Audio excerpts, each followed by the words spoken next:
noches, no sé si, o tardes para todos y todas. Les agradecemos muchísimo que estén esta noche con nosotros. Es bien importante para nosotros como grupo de investigación tener este encuentro con ustedes y compartir un poco los principales resultados de este proyecto de investigación que fue ganador de un CAP en la Universidad Católica y que, bueno, ya está terminado, ¿no? Nosotros somos un grupo de investigación que está conformado por dos psicólogos y dos lingüistas. Estamos los cuatro aquí. Está el doctor Luis Andrade, el magíster Andrés Napurí, que son lingüistas, y el doctor Enrique Delgado y yo, que somos psicólogos. Y nos apoyó para este proyecto Gabriela Berrocal, que también es psicóloga. Fue nuestra asistente. Siguiente, por favor. Este es un poco el esquema de lo que les vamos a presentar esta noche. Primero, bueno, un poco lo pueden ver, ¿no? Vamos a hablar muy brevemente del contexto, la metodología y luego hemos dividido un poco la presentación en cuatro grandes temas que van a estar a cargo de cada uno de nosotros. Es un poco para tener orden, digamos, ¿no?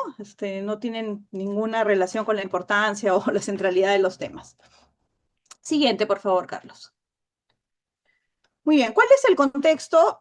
Creo que no es, digamos, necesario explicarlo, pero lo menciono muy brevemente, ¿no? Entre diciembre del año 2022 y febrero del 2023 hubieron innumerables protestas, como todos sabemos, ¿no? Y muchas movilizaciones contra el gobierno de Dina Boluarte.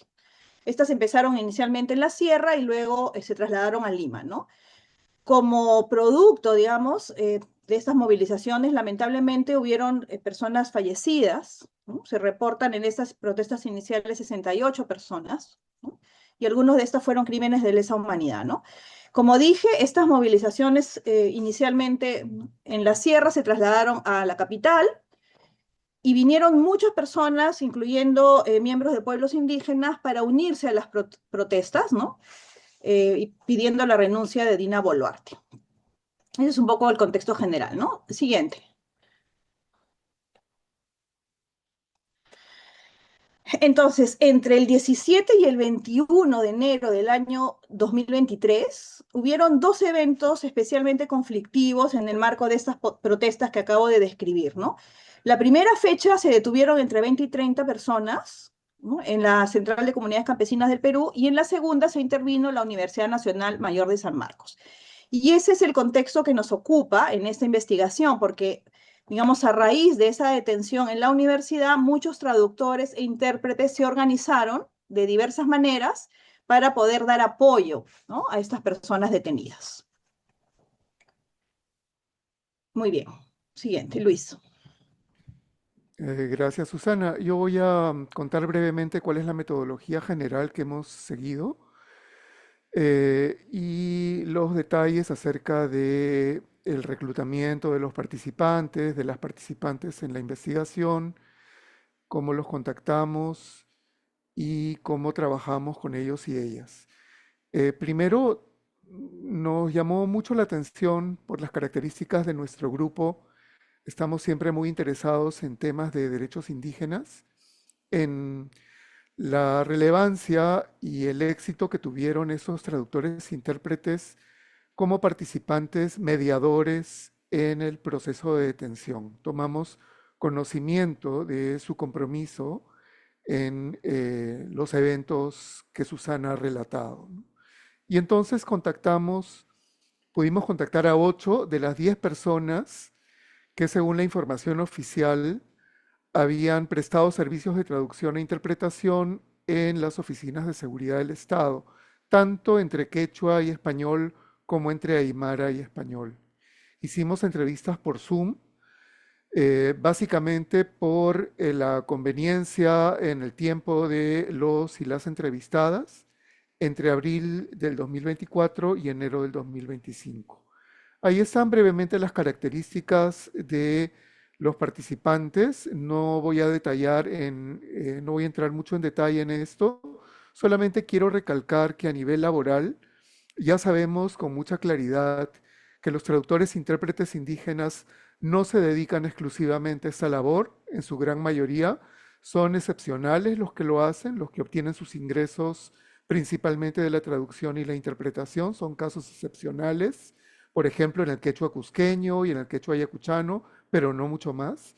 Y la mayor parte se dedican a otras labores, como ha destacado el estudio reciente de Julie Weschler, que pueden encontrar en línea em, en la revista Translation Issues. El método principal que utilizamos para recabar la información fue la entrevista semiestructurada. Participamos en general los cuatro investigadores, pero a veces fuimos solamente tres, ¿no? Pero entre los cuatro analizamos los contenidos y además examinamos registros de actos públicos en los que habían participado los traductores e intérpretes y analizamos la documentación que produjeron en ese contexto. El primer gran tema que hemos identificado como relevante en este caso es un asunto que tiene que ver más con lo sistémico, ¿no? Con la parte social de cómo se relacionan este grupo de intérpretes con el Estado, porque en el discurso de muchos de ellos, de varios de ellos y ellas, se menciona la palabra autogestión para describir, para caracterizar su labor en este evento específico. Y lo primero que nos interesó fue averiguar en qué medida era realmente este un caso de autogestión. Para trabajar este tema, para indagar sobre este tema, hemos dividido el evento en tres grandes momentos. El primero de ellos es la convocatoria y el ingreso a las oficinas de seguridad del Estado. El segundo es la definición de la estrategia a seguir y la distribución de los beneficiarios. Y el tercero es la finalización y evaluación del servicio. En cuanto al primer momento, hemos identificado dos grandes discursos entre nuestros entrevistados. Primero, los que afirman haberse organizado de manera espontánea, los que ponen el acento en el carácter autónomo de esta organización, y ellos son los que más usan la palabra autogestión. De hecho, esta palabra se utiliza también de manera destacada en un pronunciamiento que emitieron los traductores e intérpretes indígenas en general, no solamente los que participaron en este episodio, sino distintos traductores e intérpretes de las distintas promociones que ya han sido capacitadas por el Ministerio de Cultura ante la crisis que estamos comentando. Tenemos una imagen del pronunciamiento y está reproducido en un artículo que ya hemos publicado acerca del tema en la revista Mutatis Mutandis, que se puede descargar gratuitamente, una revista de traducción e interpretación de la Universidad de Antioquia en Colombia. Regresamos un ratito a la anterior diapositiva para ver más bien cómo se ubican los del segundo grupo, que ponen el énfasis en la mediación estatal para ingresar a las oficinas de seguridad del Estado. Aquí estamos entrevistando a Celia, utilizamos seudónimos para garantizar el anonimato y la confidencialidad de los datos recogidos. En general lo haremos durante toda la exposición. Y Celia nos dice que los convocaron del Ministerio de Cultura. Los llamaban, dice ella, del Ministerio de Cultura, siempre coordinando con derechos humanos. Y aquí no queda claro si es la coordinadora nacional de derechos humanos o la Oficina de Derechos Humanos de la Defensoría del Pueblo, por ejemplo, pero luego veremos que se mencionan a estas dos instituciones. La siguiente, por favor, la subsiguiente. En cuanto al segundo momento, aquí es importante resaltar que los traductores e intérpretes debieron sortear un primer problema, y es la desconfianza inicial de los detenidos, de las víctimas. Personas que además estaban en un estado de shock por la violencia con que se los trasladó a las oficinas de seguridad del Estado, tanto la DININCRI como las antiguas oficinas del Sexto. Em, Al respecto, es interesante mencionar que algunos intérpretes se les facilitó credenciales de la DININCRI y entonces por esta razón los detenidos los identificaban como policías o los identificaban como parte del personal policial y esto fue una escollo adicional que comentaremos después, ¿no? Hay que mencionar también que en ese momento los traductores intérpretes desempeñaron no solamente un papel de mediadores lingüísticos, sino también de mediadores interculturales, por el desconocimiento y la discriminación cultural que evidenciaron los policías en estas diligencias. Por ejemplo, recordamos mucho un episodio que nos contó una de las traductoras entrevistadas, y es que a una señora mayor de edad se le caracterizó como portadora de piedras porque tenía en los bolsillos de su falda estas pequeñas bolas de cal llamadas yipta o tokra en el sur que sirven para diluir los componentes de la hoja de coca al momento del chacchado, ¿no? Entonces, los intérpretes tuvieron que intervenir para hacer aclaraciones culturales de este tipo en medio de las diligencias, ¿no? Un punto interesante, entrevistamos también como complemento a una de las abogadas voluntarias que defendieron a las víctimas, fue que ella nos reportó que en algunos casos estas abogadas se dieron cuenta de que algunos de los detenidos fueron identificados al inicio por la policía como personas que no necesitaban interpretación, pero ellas durante el desarrollo de las diligencias, escuchando lo que se decía en escritorios cercanos, se daban cuenta de que el detenido o la detenida podía declarar mejor en su lengua materna por su manejo incipiente del español. Y entonces tuvieron que intervenir en ese momento para que la policía corrigiera la asignación y le pudiera asignar un intérprete a esta persona en particular. Un punto importante adicional es que además de los problemas de cansancio, los intérpretes como las abogadas voluntarias tuvieron que estar prácticamente 12 horas en las oficinas de seguridad del Estado. También hubo claramente una estrategia de desmoralización de los intérpretes por parte de la policía y algunos de los entrevistados han vivido estas estrategias de desmoralización como muestra del racismo. Por último, hay que resaltar que también en esta segunda fase una participación clara de otras instituciones, tanto privadas como públicas, la Defensoría del Pueblo, la Coordinadora de Derechos Humanos y particularmente personal del Ministerio de Cultura. La siguiente. Por ejemplo, acá dos de los entrevistados nos refieren la clasificación, la manera como se clasificó a los detenidos en su momento, ¿no? Em, Dice el primero, yo tuve acceso a la oficina de la DIRINCRI, la otra oficina era la del Sexto, y adentro, dice él, ya tuvimos que formar algunas comisiones de trabajo con algunos intérpretes quechuas, también aymaras, y distribuir cómo iba a ser la jornada de trabajo con la presencia de la Defensoría del Pueblo, la Coordinadora de Derechos Humanos y personal del Ministerio de Cultura. Y el segundo entrevistado nos dice ya de manera más específica que el Ministerio de Cultura, él no sabe si hablar de toda la institución como tal, pero por lo menos parte del personal del ministerio formó un grupo de WhatsApp donde involucró a los intérpretes y a los abogados voluntarios para tener un consenso sobre cuál era la estrategia a seguir. En cuanto al tercer momento, la finalización y evaluación de las acciones, hemos podido identificar tres formas de evaluación positiva de las acciones realizadas por los traductores e intérpretes. En realidad, finalización propiamente dicha no hubo, porque tanto las abogadas voluntarias como los traductores tuvieron que retirarse sin que se supiera si se iba a seguir abriendo proceso a los detenidos en ese momento, ¿no? Recién al día siguiente se los liberó a todos los detenidos sin ningún proceso posterior, ¿no?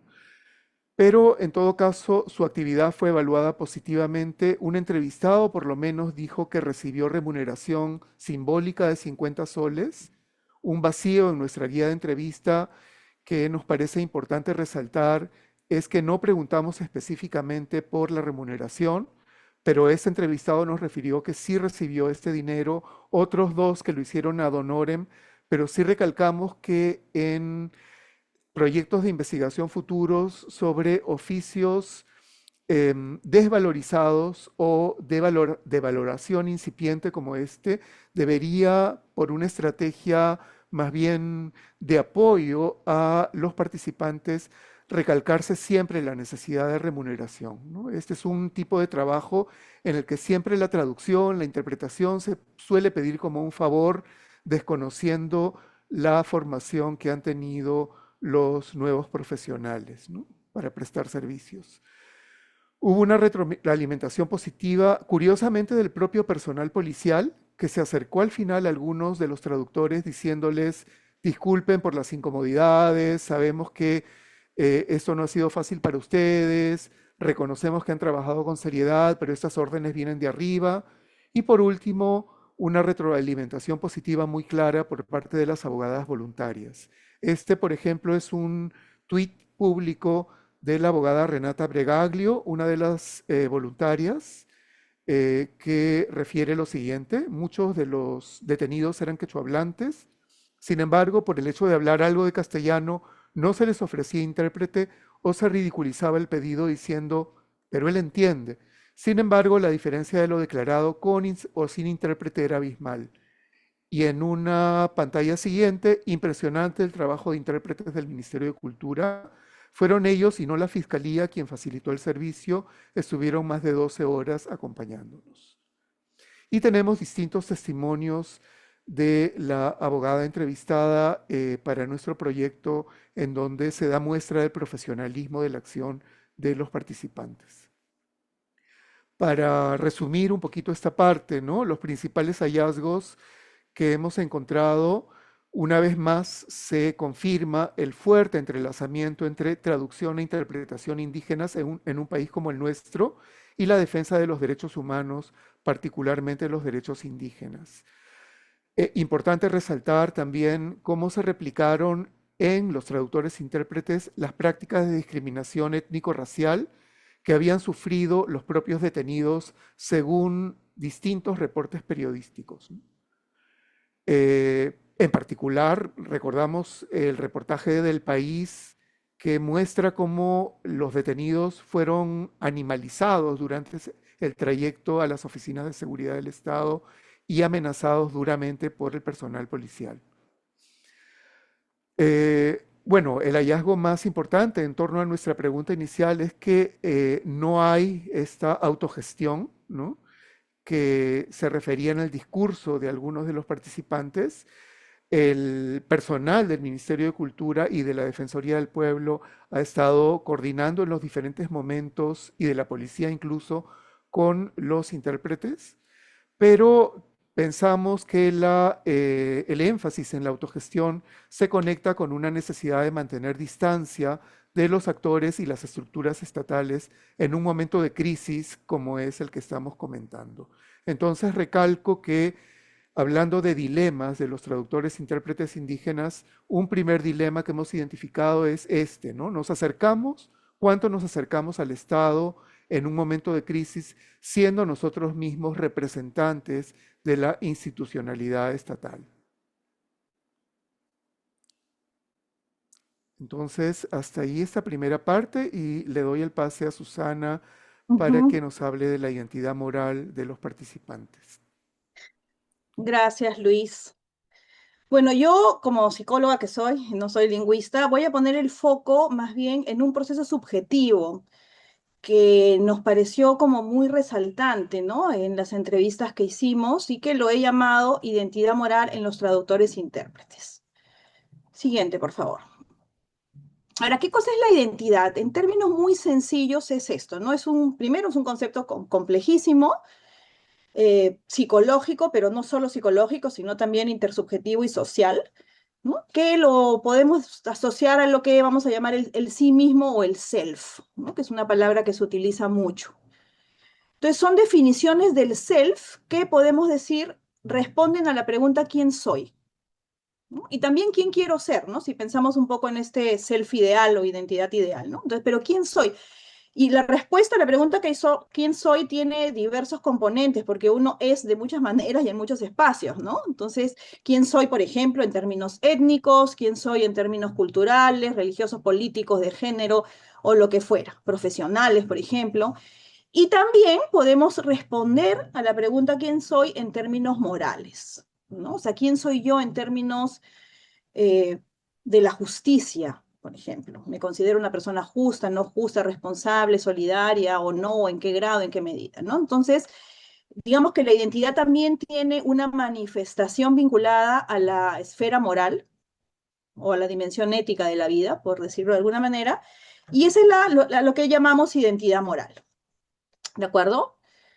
Muy bien, entonces, ¿por qué es, siguiente, por favor? ¿Por qué es importante un poco este concepto? Porque no es suficiente, ya la investigación en psicología lo ha demostrado hace muchísimo tiempo, no es suficiente razonar moralmente, hacer un juicio moral, lo que algunos llaman un juicio deóntico, ¿no? O sea, esto es lo correcto, esto es lo incorrecto, esto es lo justo, esto es lo injusto. O sea, eso no es suficiente para explicar la acción, o sea, el comportamiento moral, ¿no? ¿Qué cosa es lo que las personas hacen en la realidad, cómo se comportan, ¿no? Y entonces, para explicar mejor la acción moral es que se propone este concepto de identidad que funciona como un puente. Ahí he tratado de dibujar un puente, ¿no? Entre el razonamiento y la acción. Entonces, nos parece definitivamente un concepto sugerente porque le coloca una, si quieres, complejidad al comportamiento de las personas en relación a sus motivaciones, ¿no? Siguiente, por favor. Entonces, ¿qué ideas esenciales voy o principales voy a presentar ahora que hemos encontrado un poco en las entrevistas en esta área, ¿no? En primer lugar, que la cultura y el lenguaje están al centro de la identidad. Yo voy a pasar esto relativamente rápido porque el profesor Enrique Delgado va a ahondar en este tema, pero es un hallazgo también que hemos encontrado con mucha fuerza, ¿no? El segundo hallazgo es que hay una búsqueda de justicia muy fuerte y con una motivación muy alta, pero principalmente para el in-group, es decir, para aquellas personas con las cuales, digamos, los traductores e intérpretes se identifican como, digamos, miembros de un mismo grupo cultural, social, etcétera. Y el tercer punto es el manejo de la neutralidad, la imparcialidad, etcétera, en la interpretación, ¿no? Que esto es importante porque estas personas han sido formadas con estos parámetros en los cursos que les ofrece el Ministerio de Cultura. ¿No? Siguiente, por favor. Entonces, a ver, aquí he puesto algunas viñetas como para ilustrar eso, ¿no? La cultura y lo étnico como centrales en la identidad. No han emergido en las entrevistas que hemos hecho otros aspectos igualmente centrales. Por ejemplo, no emergen categorías morales explícitas. Esto no quiere decir que no las tengan, quiere decir que no han sido enunciadas, no las hemos podido encontrar en los discursos. La mayoría de respuestas en relación a qué cosa es lo esencial, por ejemplo, para ti, iban por este lado, ¿no? Ser quechua hablante o ser hablante de aymara, mi lengua, mi cultura, ser fluido en dos lenguas, ser miembro de un pueblo indígena, etcétera. Entonces, digamos, esto es lo que es, vamos a decir, ocupa una centralidad, ¿no? Identitaria para las personas. Repito que esto lo va a explicar con un poco más de detalle el profesor Enrique, ¿no? El segundo punto es importante también porque la búsqueda de justicia, que la encontramos, por supuesto, en todos los participantes, tiene tres explicaciones básicas, ¿no? La primera y más fuerte es la identificación y amor por su cultura, lo dicen de esa manera, pero también aparecen algunas razones vinculadas a la agenda política de los detenidos, es decir, a compartir la agenda política de los detenidos, digamos, ser solidarios, ¿no? Políticamente con ellos, ¿no? Y también un deseo, un compromiso de evitarles un daño, esto especialmente cuando los detenidos eran personas mayores, ¿no? Había mucha identificación, muchos que decían, me recuerda mucho a mi madre, me recuerda mucho a mi abuela, quiero protegerla, no quiero que le pase nada, ¿no? Entonces ahí tienen algunas viñetas también, ¿no? y es interesante recalcar, no estoy al servicio de las personas que son como yo, quechohablantes, por ejemplo, ¿no? Por el arraigo que tengo con las comunidades, etcétera. El tercer punto es, nos resultó muy interesante, ¿no? Porque efectivamente estas personas, los traductores indígenas han sido formados por el Ministerio de Cultura, ellos tienen una formación corta, no es una carrera universitaria, pero dentro de la formación que reciben sí han tenido un espacio mínimo, pero lo han tenido para tener alguna formación en ética profesional, ¿no? Y entonces todos reportaban que ellos conocían que tenían que priorizar, por ejemplo, el principio de imparcialidad, que no podían involucrarse con las personas a las que le prestan sus servicios, que tenían que ser neutrales y que además tenían que traducir o interpretar con exactitud, siendo muy fieles, ¿no? A lo que la persona enuncia, no metiendo su cuchara, por decirlo de alguna manera, o tergiversando lo que la persona dice. Entonces todos tenían mucha claridad y sin embargo también al mismo tiempo se sentían, obviamente, como hemos dicho, ¿no? Identificados con el origen cultural de las personas, de los detenidos, con su agenda política, eh, con vínculos afectivos, etcétera, etcétera, ¿no? Entonces, esto constituyó un dilema. Este es un segundo dilema, además del que les presentó Luis, ¿no? O sea, ¿cómo manejo este conflicto entre lo que recibí en mi formación y que tengo que seguir y que además quiero seguirlo porque sé que es parte de mi ética profesional, pero las demandas que siento que me hace el conflicto en el que estoy y las personas a las cuales estoy sirviendo, ¿no? Y entonces lo que hemos encontrado es que solamente un participante tiene una estrategia explícita, digamos, que la ha pensado y que la pudo enunciar para lidiar con el conflicto. Los otros 7 no. Viven el conflicto, pero no han, digamos, desarrollado, ¿no? Con la claridad que, de este participante una estrategia para enfrentarlo, ¿no? Entonces, su estrategia era ser empático con la causa y neutral con la traducción, o sea, era como un desdoblamiento, ¿no? Y si ponemos la segunda, la siguiente por viñeta, eso, ahí está. Acá tenemos un poco unas citas literales de lo que decía, ¿no? Fíjense, es interesante y creo que lo podemos leer rápidamente. Dice, él decía, yo de forma personal al menos, estos sucesos de la detención, la neutralidad que yo manifestaba ha sido dentro de los procesos comunicativos, dice, en la transmisión de la información como tal. No podría yo decir que algo que se me ha dicho no lo he dicho de forma correcta, ¿no? Pero sí mi participación, digamos, no ha sido solo como intérprete, y lo reconoce. Dice, yo he tenido motivaciones más organizacionales o humanitarias, ¿no? Para poder estar ahí. Quizá ahí se puede hacer una diferenciación, pero en cuanto al ejercicio, dice, no digamos, al servicio de la labor profesional ha sido en base a las informaciones recibidas de ambas partes. O sea, él dice, yo profesionalmente he sido neutral, no sé qué, pero claro, como ser humano, digamos, he sido empático, he sido solidario, ¿no? Me identifico. Dice, ¿no? Y lo dice muy claro, dice, yo lo traté de acomodar dentro de mi subjetividad con la respuesta que les he dado. Cuando voy a plantear mi neutralidad, ¿en base a qué lo voy a hacer? Dice, en base al aspecto comunicativo. Esa fue la premisa a la cual yo llegué. Pero en el hecho, o sea, el hecho mismo de que yo busque a un paisano mío que está detenido, pueda ayudarle a alguien a que se comunique con su abogado, si bien es una actitud de ayuda que podríamos tener cualquiera de nosotros, de alguna manera sí se contrapone, digamos, al rol por el cual explícitamente se nos ha formado. Entonces, reconoce perfectamente el conflicto, ¿no? Pero es bien interesante cómo lo resuelve, ¿no? Traté de acomodar, se hace una división en su subjetividad y lo tiene perfectamente compartimentalizado y con eso resuelve de alguna manera el conflicto porque siente que no está traicionando ni el rol profesional, pero tampoco a sí mismo, en sus motivaciones morales, en su, ¿no? Identificación con el grupo, con las víctimas, etcétera, ¿no? Siguiente, por favor. Entonces, ¿cuáles son los hallazgos de esta sección del trabajo, ¿no?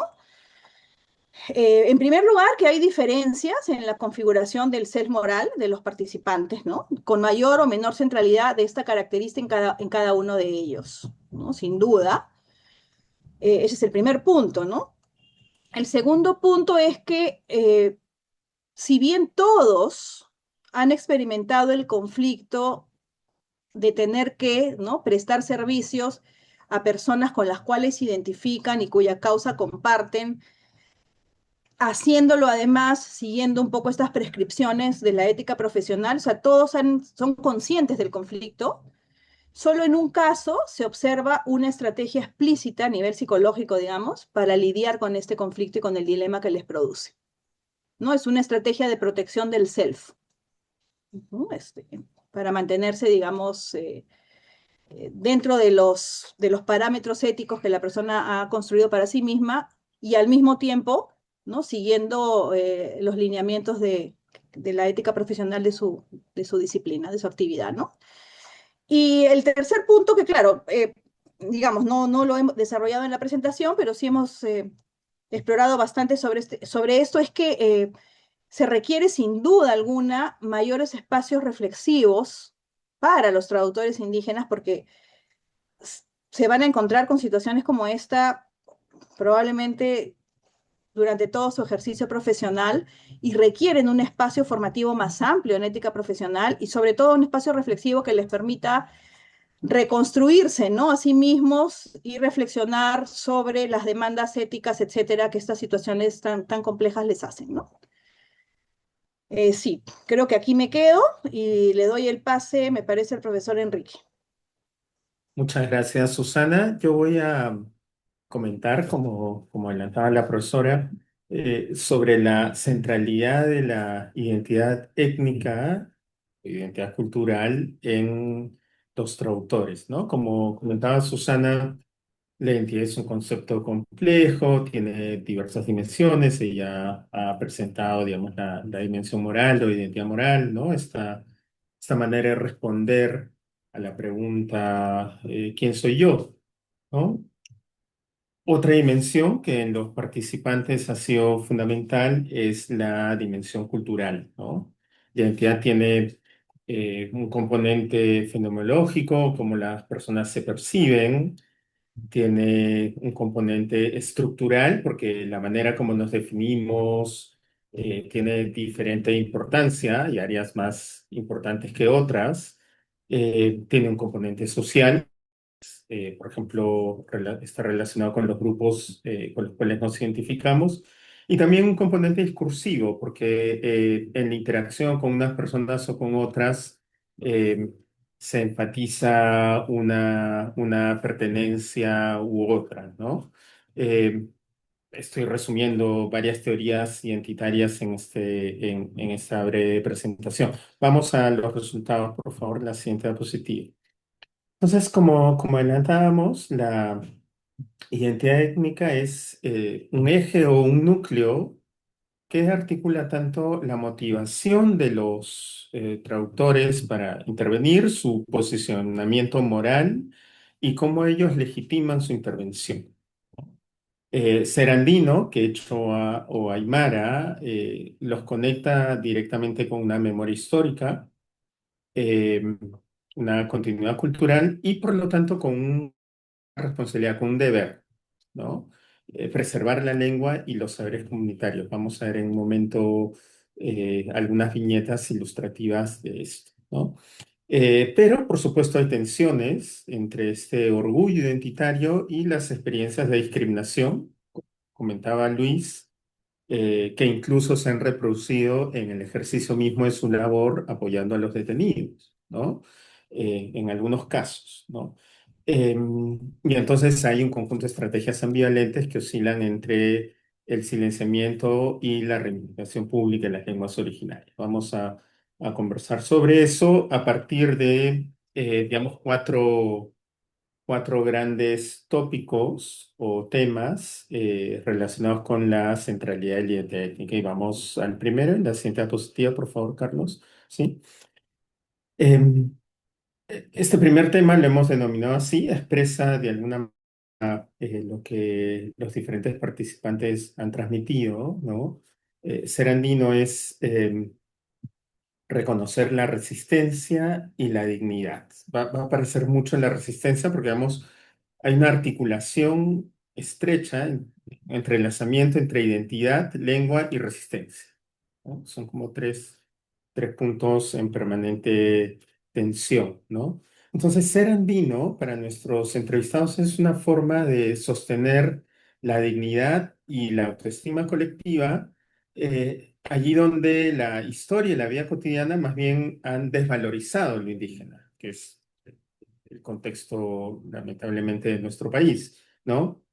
Entonces, la lengua, los saberes, el arraigo se enuncian como formas de persistir, ¿no? No simplemente como un folclore, sino como un modo de decir, seguimos aquí. Esto lo expresa, creo, esta breve viñeta, ¿no? Para mí ser quechua es identificarme con una población que ha sufrido, que ha resistido y que mantiene viva su lengua y costumbres. Entonces, el sufrimiento histórico no es simplemente un estigma, sino es también el fundamento de una dignidad colectiva en tanto se resiste, ¿no? Entonces, es la resistencia una cualidad de un endogrupo, de un colectivo, de un nosotros, ¿no? Y por lo tanto, esto se alinea con la necesidad de mantener la lengua y la cultura, ¿no? De ahí la labor del traductor-intérprete. El otro gran tema que conecta también con la resistencia, pues podemos pasar a la siguiente diapositiva. Lo hemos titulado así, un hermoso para resistir y que a veces hay que ocultar, ¿no? Eh, en los participantes, la identidad étnica se construye en una tensión continua entre preservación cultural y discriminación histórica, ¿no? Entonces, en esa tensión, la lengua es considerada, por supuesto, valiosa, pero también es una marca de exposición a la devaluación social, ¿no? Por ello, junto con los discursos de orgullo y compromiso, hay relatos en los que cuidar de sí o cuidar de las personas cercanas se traduce en estrategias de silenciamiento, no porque la lengua pierda valor, sino porque el entorno estigmatiza esa lengua, ¿no? Esto se ve, por ejemplo, en la primera viñeta, ¿no? Mi papá me decía, hijita, no debes porque van a pensar que eres serrana, entendiendo serrana con esta asociación histórica en Perú, en todos los lugares, pero en Perú sí, ¿no? Entre lo serrano, lo indígena y lo serrano indígena con lo devaluado, ¿no? Eh, Ahora bien, esta tensión no se resuelve simplemente con el silencio, ¿no? En los discursos de los participantes se observa eh, un reverso, digamos, ¿no? Un nosotros, por lo tanto, comprometido en que la lengua se mantenga, o sea, hay una consecuencia en la responsabilidad y el deber, ¿no? Uno de los participantes lo formula como lo presentamos en la segunda viñeta, ¿no? Como traductores e intérpretes de lenguas indígenas, todos compartimos la responsabilidad de preservar y promover nuestras lenguas originarias. Nos une el compromiso con nuestras comunidades. Ven, hay un nosotros eh, étnico y un nosotros como traductores e intérpretes, ¿no? Y la lucha por mantener vivas nuestras raíces culturales, ¿no? Entonces es un legado para resistir, pero también hay una realidad de discriminación que genera tensión, ¿no? Em, entonces, la identificación étnica se construye discursivamente tanto como compromiso y pertenencia como una obligación compartida, ¿no? Tenemos que hacer esto. Vamos con el tercer tema o estructura, es el ande no desecha, el ande transforma, desnaturalización de los discursos dominantes, ¿no? En los relatos de los participantes identificamos también de manera muy patente un contrapunto entre dos miradas valorativas, ¿no? De un lado, una utilitaria, inmediata, y de otro, una mirada cíclica, que identifica propósitos, que mantiene la continuidad, ¿no? Eh, pero no se trata simplemente digamos, de una comparación abstracta entre dos cosmovisiones, ¿no? Em, digamos, lo occidental por un lado, lo andino por otro. O sea, sí hay, por supuesto, un contraste, pero va más allá de eso, ¿no? Lo que opera en el discurso de los participantes es una desnaturalización de los criterios valorativos hegemónicos, ¿no? O sea, qué se desecha, qué vale, ¿no? Y eso sirve, pongámoslo en continuidad los temas que he presentado previamente con este entrelazamiento entre lengua, identidad y resistencia, ¿no? Resistir es también desnaturalizar los discursos dominantes, ¿no? Un Dante lo recuerda en la viñeta, ¿no? Los frutos que caen al suelo para cierta racionalidad es basura, pero para las personas que provienen del Ande consideramos que todo fruto al cumplir un ciclo de vida tiene que cumplir su propósito, ¿no? Es otra lógica, ¿no? O sea, frente a un criterio ese hecho hay una lógica de continuidad, ¿no? Y finalmente el cuarto tema, que también conecta directamente con lo que va a trabajar el profesor Andrés Napurí, luego de estos comentarios que estoy realizando, es el de no es quechuañol, voz, lengua y resistencia, ¿no? Eh, Entendemos por voz no solo la capacidad de hablar una lengua, sino la capacidad de hablar una lengua con autoridad, ¿no? Ser un interlocutor legítimo, digamos, ¿no? Eh, entonces, desde esta perspectiva, hay también una discusión en qué cuenta como quechua, quién lo puede hablar autorizadamente, desde dónde se reconoce esta autoridad, ¿no? Y entonces, si bien se puede aprender quechua en la academia, ¿no? Esto no reemplaza la herencia, el legado, la sabiduría transmitida intergeneracionalmente, ¿no? Entonces es un aprendizaje que, aun siendo útil, no basta para sostener la pertenencia al colectivo, ¿no? Entonces, no es simplemente una oposición entre saber tradicional y saber moderno, sino es un criterio desde el cual se decide qué se valida y qué se desnaturaliza en un contexto de disputas por las jerarquías lingüísticas, culturales e incluso epistémicas, ¿no? Esto lo comenta un participante, ¿no? Voy a leer la última parte de la viñeta larga, ¿no? Lo otro, lo que no se aprende eh, en una academia, por ejemplo, tiene que ver con la parte cultural, ¿no? Eh, lo otro lo aprendiste en una academia o con alguien y ello no basta, ¿no? Entonces, este es otro eh, aspecto, ¿no? Defender la lengua es defender una voz. Por lo tanto, hay personas que pueden hablar la lengua, como, no sé, la presidenta de ese entonces, Dina Boluarte, contra quien cuyo gobierno fueron las protestas, pero no necesariamente eso eh, se considera legítimo, ¿no? Ahí se requiere esta voz, esta continuidad histórica, cultural, etc. Bien, gente, por favor. Bueno, este es un pequeño esquema de lo que he venido presentando, o sea, la idea técnica como núcleo, como eje de sentido, Serandino conectado, como decíamos, no solo con el manejo de un idioma, sino con una memoria, una dignidad, una continuidad. Eh, la identidad étnica que orada los discursos dominantes y que eso sirve al propósito de resistencia, ¿no? Eh, una herencia que es un legado, pero que está estigmatizada en un contexto y finalmente una defensa de la voz, ¿no? Desde dónde se habla y se puede hablar el idioma, ¿no? Se puede sostener. Eso.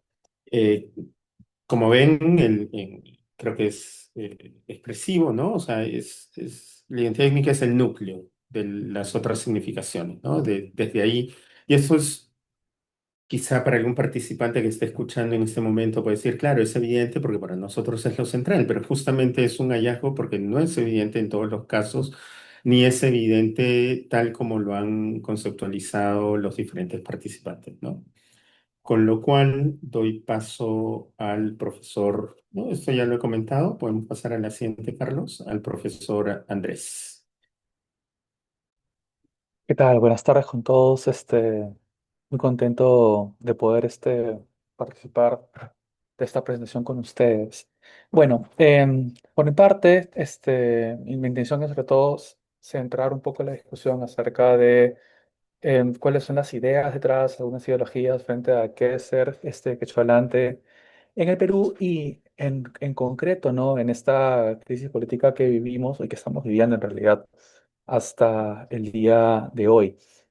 Así como mis colegas, hay algunas contradicciones, paradojas quizá, que se puedan enfatizar sobre cuáles son, digamos, algunas características positivas que tiene el quechua como un mecanismo, digamos, de práctica, una suerte de práctica social, y a su vez, ¿no? Muy en línea con lo que acaba de mencionar el profesor Enrique, eh, la, la identificación, ¿no? del quechua hablante también como un sujeto bastante racializado, ¿no? Y bueno, digamos, víctima de esta racialización. Entonces, no sé si, Carlos, podemos pasar a la siguiente diapositiva. Entonces, lo primero que me parece muy importante es tratar de entender el quechua, sobre todo como una práctica en el sentido de una actividad social, ¿no? que permite construir vínculos sociales, identidades y también jerarquías. ¿No? En ese sentido, creo que entendemos el quechua como ese tipo de práctica. Y como podemos ver, ¿no? Para el caso de los traductores e intérpretes que participaron en este proyecto, esto está bastante presente, ¿no? Al momento de identificar otros quechohablantes, ¿no? Entonces, ven en el quechua, ¿no? como un elemento que ha permitido, por ejemplo, afianzar lazos con personas que incluso no conocen, ¿no? Si es que ya pueden partir, digamos, de la idea que comparten el quechua, ¿no? Y esto, digamos, se ha estado dando no solamente en la crisis, digamos, reciente, sino ya algo que más bien sostienen en su vida cotidiana, ¿no? Si de pronto conocen a una persona, ¿no? que saben que es de Huancavelica, ¿no? y reconocen que sabe quechua y que puede entender el quechua, pues eso automáticamente no permite establecer un vínculo, digamos, más próximo, más cercano con el interlocutor. No sé, Carlos, la siguiente, por favor. En esa misma línea, ¿no? Vamos a ver, pues, que el quechua, ¿no? Justamente permite crear esa suerte de confianza, ¿no? Y vemos, pues, que se entienden otros,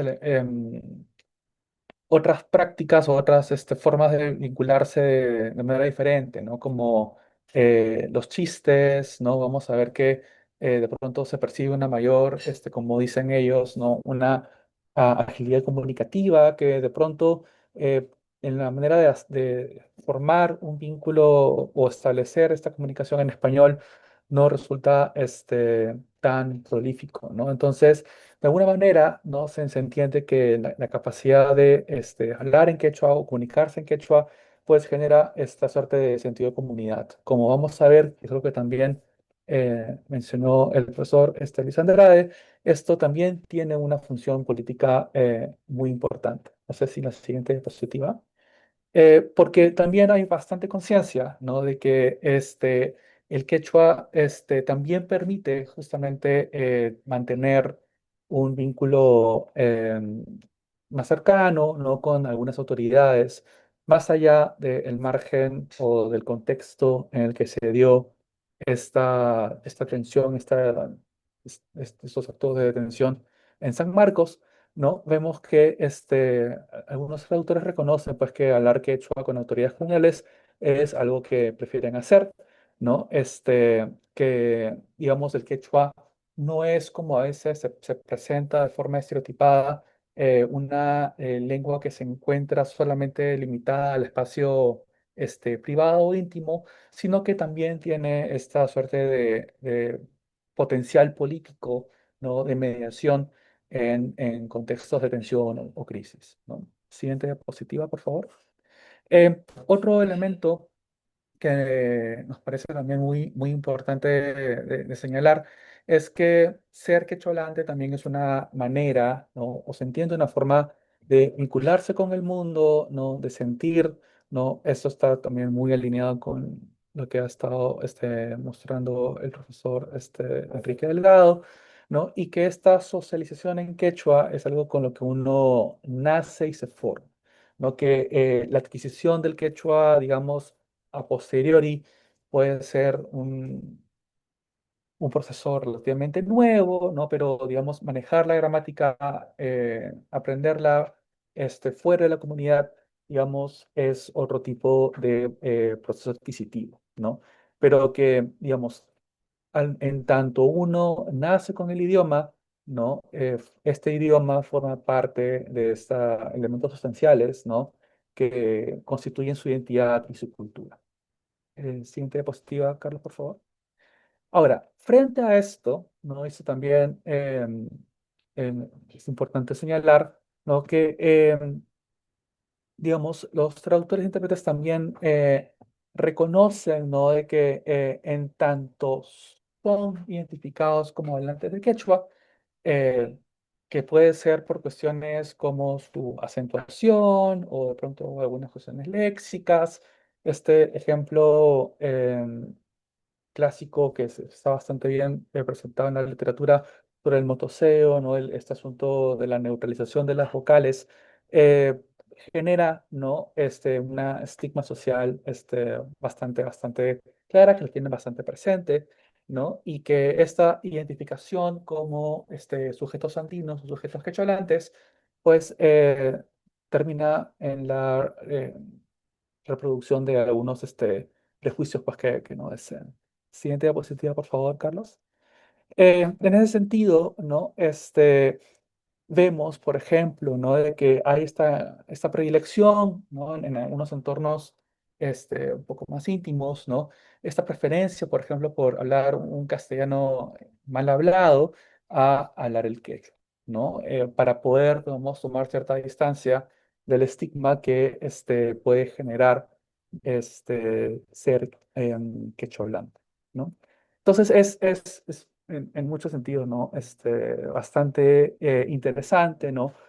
Cómo se va constituyendo esta suerte de valor social por, digamos, manejar el quechua, tener el quechua como una lengua materna, como parte de este entorno de crianza, pero a su vez, ¿no? El reconocimiento de que personas fuera de la comunidad lo ven como un elemento negativo, ¿no? Y que necesita ser de alguna forma, o sea, que se encuentra lamentablemente estigmatizado. Siguiente diapositiva, por favor. Y sobre esto, ¿no? Un elemento que también ha destacado en las entrevistas es, por ejemplo, ¿no? Cómo se perciben algunas personas que si bien, por ejemplo, pueden hablar quechua, no son reconocidas como individuos o sujetos de la comunidad, que es el caso concreto de Dina Boluarte, ¿no? En algunos pasajes, ¿no? Se da esta suerte de afirmación donde se reconoce que si bien es una persona que maneja el quechua, que sabe quechua, ¿no? Hay ciertos rasgos o ciertas características en su formación, ¿no? Que revelan, ¿no? Que no es realmente una quecholante. Hemos encontrado por ahí algunos pasajes donde se le considera que es un quechua misti, y que más bien Boluarte, si bien, digamos, sabe quechua, o sea, puede tener un conocimiento gramatical sobre el quechua, puede manejar el idioma, ¿no? Tiene que haber sido educada en castellano, ¿no? Porque desde esta posición de poder, desde esa posición, digamos, de abuso, eh, no puede ser, ¿no? Parte de la comunidad quechua. ¿Bien? Pasamos, creo, ahora a unas últimas implicancias por parte del profesor Andrade y profesor Delgado. Sí, gracias, Andrés. Hemos pensado en algunas posibles implicancias de todo lo que les hemos resumido de cara a las políticas públicas y voy a presentar yo una parte y el profesor Enrique Delgado va a presentar la segunda parte. La siguiente, por favor. Ya hemos visto que un primer dilema para los participantes ha sido cuánto hay que acercarse al Estado siendo parte del mismo Estado, ¿no? Para nosotros, en verdad, no solo es impracticable una autogestión en toda la línea, sino que no es recomendable. O sea, creo que hay que negociar, creemos que hay que negociar con los actores estatales con el cuidado que amerita cada situación de crisis, pero que es inevitable negociar y articular acciones con ellos y ellas para enfrentar estos momentos críticos de la mejor manera. Entonces, pensamos que el discurso de la autogestión, si bien es interesante porque políticamente conecta, por ejemplo, con los grupos sociales que protestaban desde el sur andino, que utilizaban la misma palabra para desmarcarse de los partidos políticos, no refleja en realidad lo que hicieron y lo que conviene hacer en un momento de crisis como el que hemos comentado, ¿no? Los traductores e intérpretes. Un segundo punto tal vez más concreto es cómo balancear mejor el reconocimiento estatal que tienen los traductores e intérpretes de hecho como representantes de la institucionalidad, como mediadores certificados y registrados por el Estado, y la desconfianza que pueden generar en las personas a las que van a interpretar, ¿no? Hablamos de las dificultades adicionales que supuso para ellos tener una credencial de la DININCRI. En experiencias de consulta previa se han reportado casos similares en donde los intérpretes reciben em, identificadores o etiquetas que los pueden vincular con las empresas que están, que forman parte de la consulta, ¿no? Entonces, pensamos que estas marcas visibles, ¿no? De institucionalidad estatal, en el caso que hemos revisado, ¿no? Deberían pensarse muy finamente para favorecer la mayor confianza de las víctimas, de las personas interpretadas en caso necesario, ¿no? Sabemos que en traducción e interpretación la confianza es un elemento central, tanto como lo son los principios tradicionales de neutralidad, imparcialidad, etcétera, ¿no? Por último, hemos visto que hay una tensión también entre el carácter público que puede tomar una crisis política, como la que hemos comentado, y la necesidad de respetar el anonimato y la confidencialidad al exponerse públicamente los traductores e intérpretes como protagonistas.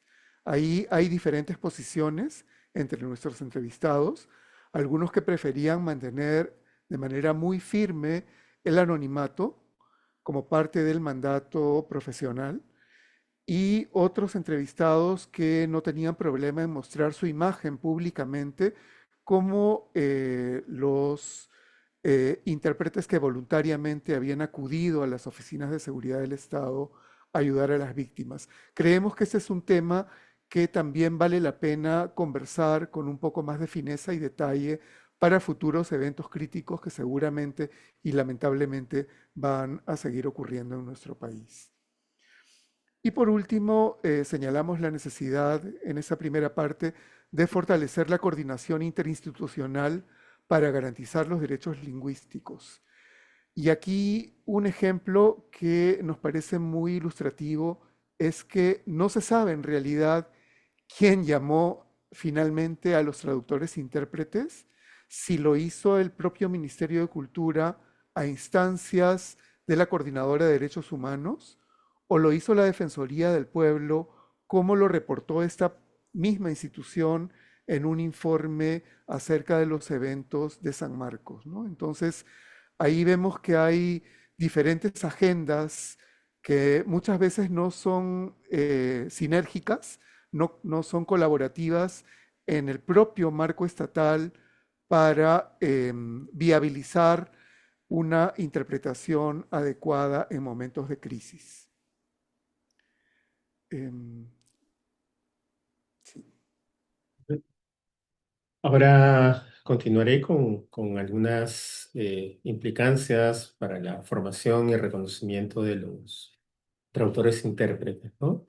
Em, una primera que se desprende eh, directamente de lo que ha mencionado la profesora Susana es la importancia de incorporar el trabajo sistemático con dilemas morales en la formación de traductores e intérpretes indígenas.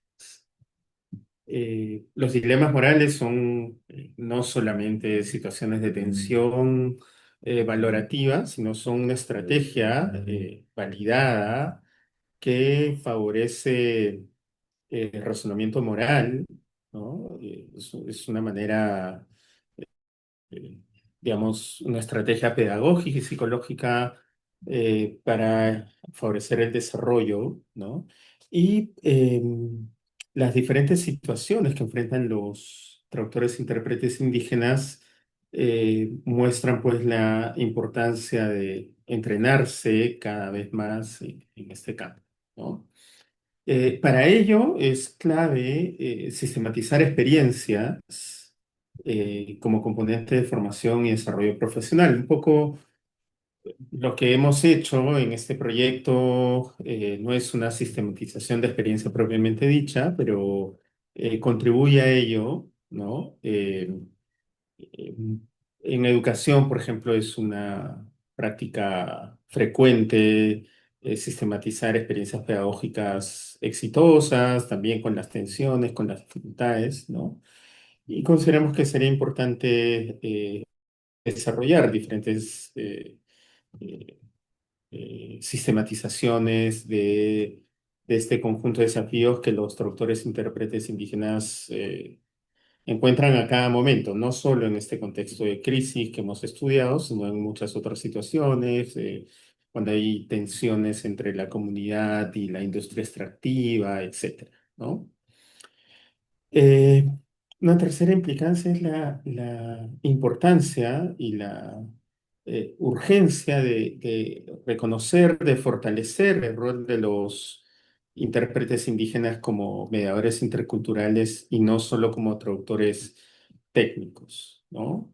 Eh, cuando hemos visto la centralidad de la identidad étnica para los traductores y cómo ellos conciben su misión, su mandato, su deber profesional y cultural, vemos pues que su labor va mucho más allá de este importante papel técnico, o sea, lo incluye, pero lo trasciende, ¿no? Eh, y esto supone, digamos, que este rol haya que hacerlo presente con los diversos actores, ¿no? Al inicio Luis comentaba como muchos policías decían, claro, si habla en español, entonces ya se le hace la declaración, se le toma la declaración en español. Claro, una persona puede hablar inglés, ¿no? Si a mí me detienen, puedo balbucear el inglés, ¿no? Pero voy a preferir defenderme, voy a preferir declarar en mi lengua materna, que en este caso es el español, y eso además es un derecho. Esto para las personas quizá que nos están escuchando, que están involucrados en la temática de la traducción e interpretación es evidente, pero no es evidente para los actores estatales con los que se interactúa, ¿no? Es un derecho lingüístico-cultural que debe ser atendido y respetado. Y finalmente, sí es importante también cierto acompañamiento psicológico en algunos casos que cuando se requiere, a veces hemos recibido testimonios de traductores e intérpretes de situaciones sumamente complejas y dolorosas y difíciles de tramitar por cualquier persona. Por ejemplo, en casos de vulneraciones de derechos, de abusos sexuales, etcétera. Y esas situaciones dejan a cualquier eh, ser humano y profesional impactado. En el caso de los psicólogos que trabajan por ejemplo, con situaciones de abuso sexual, pues es un entrenamiento que toma mucho tiempo. eh, Y por eso vemos, identificamos que no en todos los casos, no en todos los casos, no en todas las situaciones, ¿no? Pero en aquellas que involucran el contacto con situaciones de violencia y vulneraciones tremendas de derechos, sí es necesario pensar en que haya un acompañamiento psicológico que ayude a tramitar el impacto de aquello que se vive, de aquello con lo que uno toma conocimiento en esta labor, ¿no? Eso, insisto, no es para todas las situaciones que enfrentan los traductores, pero para muchas de ellas sí. Y el acompañamiento psicológico, por supuesto, quizá no es necesario que lo diga, pero no tiene características de personalidad de alguien, es decir, no es que los que son fuertes psicológicamente no necesitan acompañamiento y los que son débiles sí lo necesitan. No tiene nada que ver con fortaleza y debilidad, sino simplemente con un tema de humanidad, o sea, eh, recibir el impacto de experiencias duras tiene un costo emocional que es importante tramitarlo y, por tanto, en algunos casos se requiere acompañamiento psicológico. Bueno, eso de mi parte. Muy bien, gracias. Yo quería añadir simplemente que cada uno de estos 4 temas que hemos presentado tiene o va a tener un artículo. El primero, que es el de Luis Andrade, ya está publicado en la revista Mutatis Mutantis, como lo dijo, y los otros están en camino, ¿no? O sea, alguien tiene interés, los va a poder encontrar, esperemos que pronto en línea, ¿no? Tenemos unos minutos todavía y creo que podemos tener algunas preguntas del público a través del chat, ¿me parece? Si alguien tiene alguna pregunta, algún comentario, alguna duda, podemos resolverlas si es que las escriben por el chat.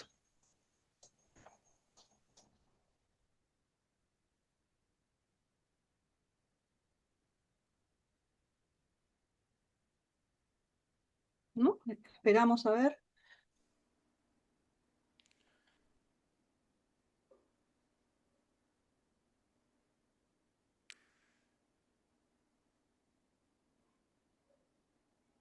O tal vez prefieran usar el micro para hacer una pregunta. También, no sé, que nos diga, Gonzalo Falla quiere usar el micro. ¿Le podemos habilitar el micro, por favor, Juan? Sí, eso es lo que estoy diciendo.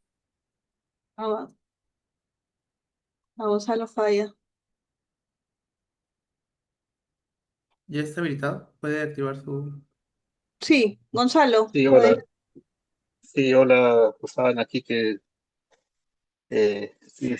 bueno, felicitaciones por el estudio muy interesante y creo que de alguna manera es un escenario en el que se ven cosas que se ven en otros también, ¿no?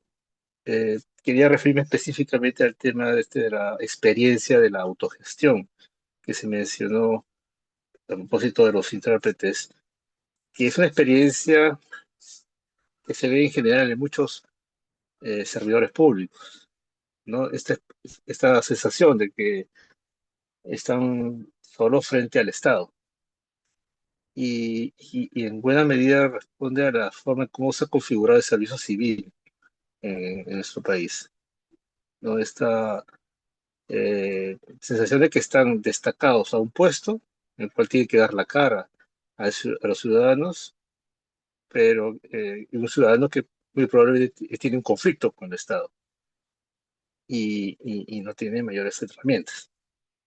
Más allá de su formación, de sus principios y sus convicciones. Eh, yo creo que no, es interesante compararlo, por ejemplo, con el rol de los profesionales de la salud o docentes, y en fin, yo creo que es algo bastante recurrente y me parece interesante verlo también en estos intérpretes, ¿no?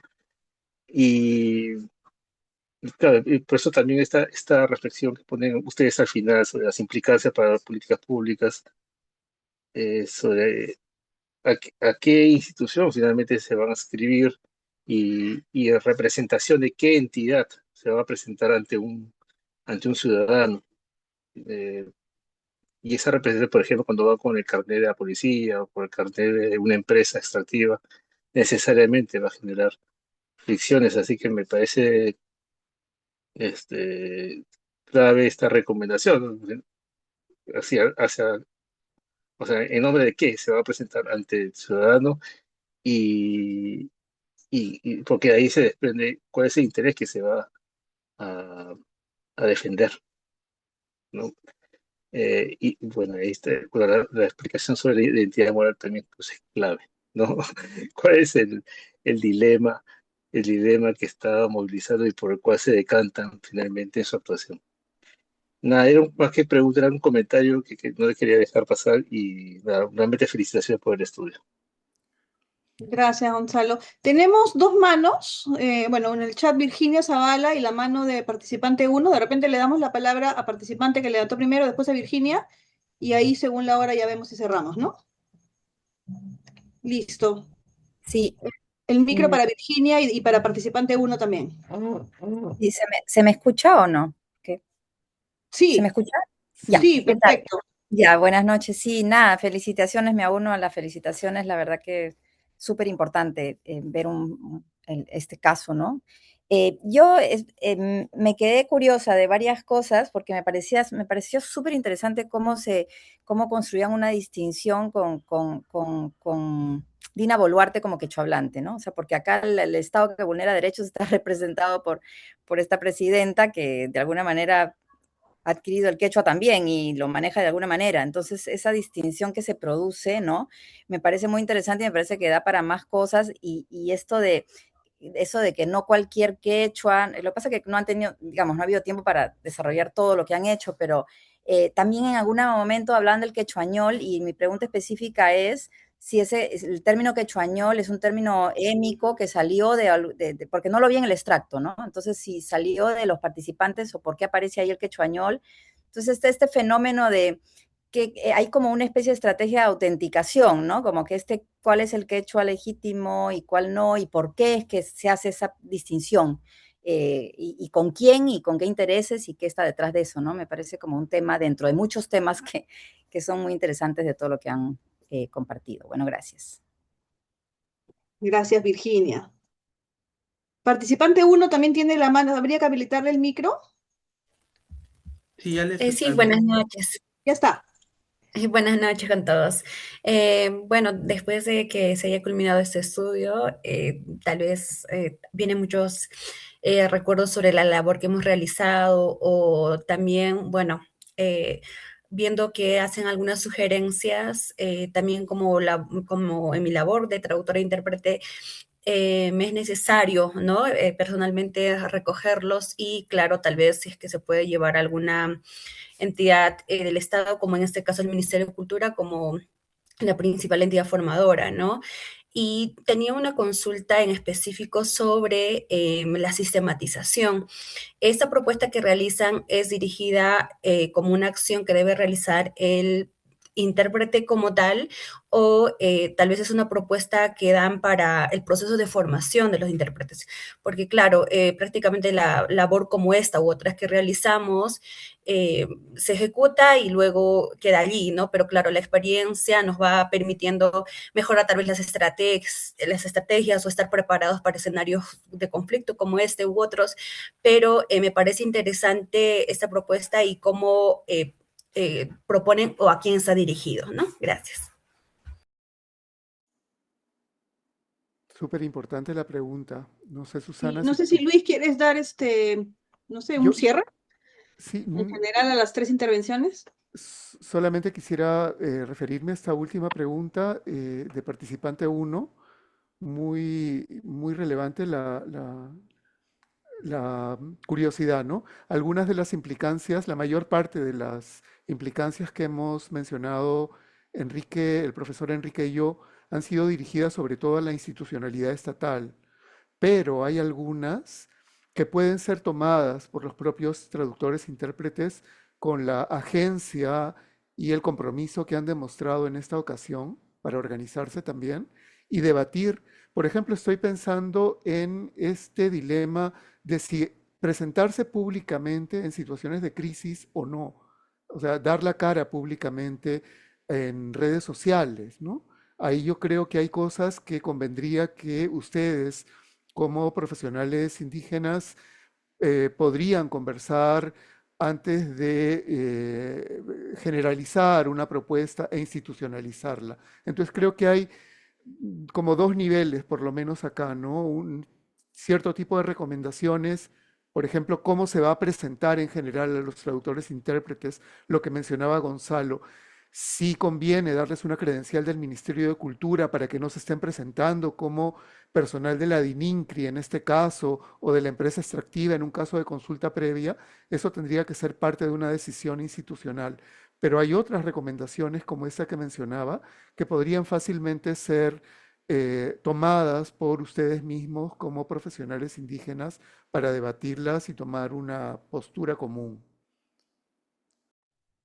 Sí, solo quería, digamos, contestar directamente a la pregunta de Virginia Zavala. O sea, sí fue un término que salió de los traductores intérpretes, o sea, un término édmico, lo del quechuañol, ¿no? Incluso recuerdo ahorita un momento en que sale justo a propósito de una mala traducción hecha para un banco, en un cajero automático y cómo poner retiro y etcétera, ¿no? Y ahí distingue el quechuañol del quechua propiamente dicho, ¿no? Entonces sí, ya es un término de los traductores intérpretes, ¿no? Y en el caso de la sistematización, como dice Luis, hay varios niveles, pero sí, yo creo que sería importante que el Ministerio de Cultura en algún momento, las instancias correspondientes, generen algún tipo de sistematización de esta experiencia que tiene ya varios años y que es valiosísima, de los propios traductores e intérpretes, ¿no? Sistematización de experiencias. Eso.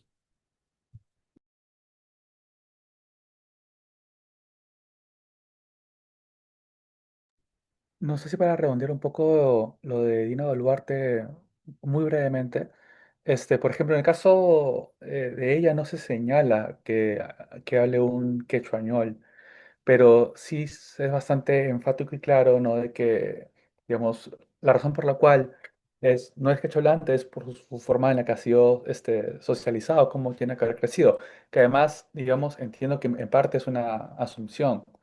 Este, y claro, ¿no? O sea, sí hay como esta distancia muy marcada, ¿no? Entre, digamos, cómo uno adquiere el quechua y también, digamos, cómo uno ha sido también criado o qué supone también practicar quechua de forma cotidiana con la familia. Este, pero bueno, sobre eso en verdad hay todavía varias cositas que precisar y el tiempo no alcanza en este momento. Sí, yo solo quería mencionar el caso de un participante que maneja un quechua que aprendió o reforzó después de la infancia, en la adolescencia, el típico caso de una persona que vuelve a la comunidad de origen de sus padres y vive con su abuela y juega en quechua, ¿no? Pero ha aprendido, ha tenido su primera socialización lingüística en español. Y entonces él reportó que sentía como su quechua no era un quechua auténtico, en este caso la valoración de autenticidad iba en contra del propio quechua del participante, ¿no? Y como eso sentía que lo alejaba de la comunidad identitariamente, ¿no? De la comunidad a la que servía. Él reportaba ser identificado como alguien que sí hablaba quechua, pero no hablaba el quechua legítimo. Entonces, también las propias experiencias de los traductores e intérpretes con el idioma indígena están marcadas por este tipo de ideologías y de posicionamientos identitarios.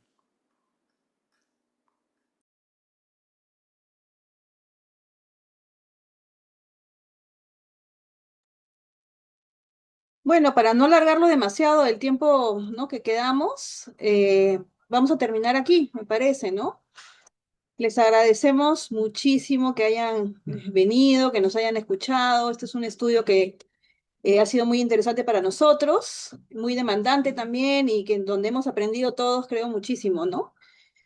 Entonces, nada, buenas noches a todos y gracias por haber estado con nosotros. Y agradecer el apoyo de nuestro asistente actual, Carlos Barzola, que nos Así, ha ayudado increíblemente con las diapositivas. sí, así es. Muchas gracias a todos por venir. Gracias. Hasta pronto.